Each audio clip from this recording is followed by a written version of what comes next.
темекіні таста дейді бәрі маған. Құрметті сарбаздар, Қазақстан Республикасының азаматтары. Кешірерсіздер, кезінде мен де осы системаның арасында болғам, солтүстік Қазақстанда өсіп. Ойымды дұрыс жеткізе алмаймын қазақша. Нашар білем ана тілімді, бірақ намысым бар. Өз отаным үшін көп уайымдаймын. Осы соғысқа мен Ресейді тоқтату үшін келдім осында. Өйткені білем, бәрі осында бітпесе, Қазақстанда басталады. Я хочу обратиться к военным из Казахстана. Знал, оказывается, что многие военные из Казахстана меня смотрят.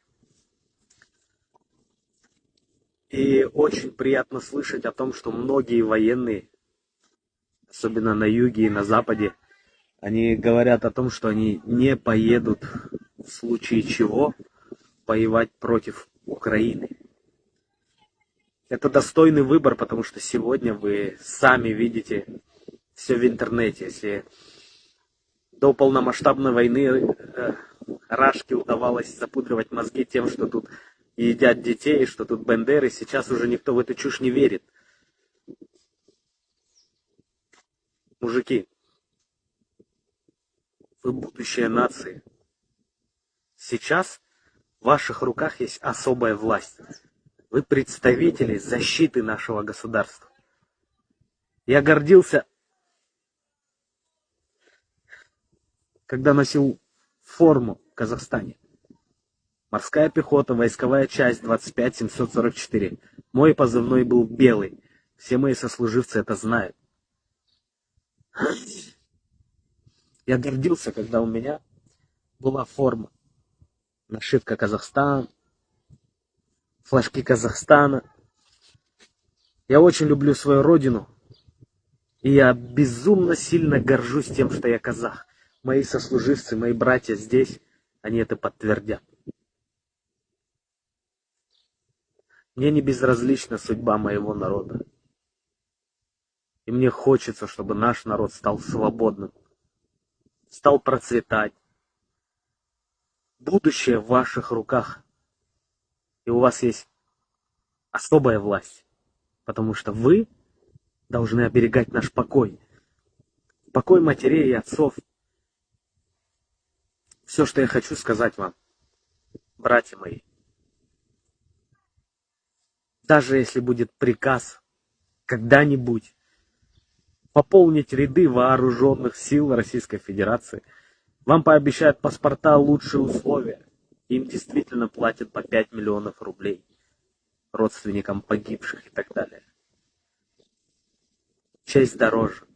Вы, как солдаты, это должны знать. Как офицеры. Честь дороже.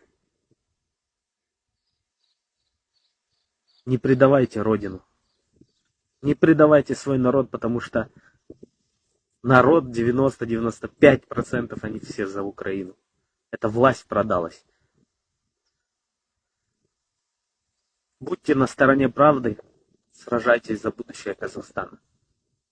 И если когда-нибудь народ обратится к вам за вашей помощью, во многих странах решающее слово было за военными.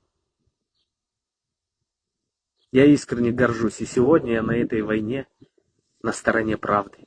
Благодаря тому, что когда-то я ходил в форме вооруженных сил Республики Казахстан. Армия колоссально изменила мою жизнь. Я понял, что такое доблесть и честь. Біз қайда, жеңіс сонда. Боритесь, друзья. Я искренне верю, что многие наши военные будут на стороне правды. А за Казахстан, слава Украине. Наблюдайте, пацаны. Окончательная победа будет за Украиной. И это факты. Потому что здесь люди борются за правду, за свою землю.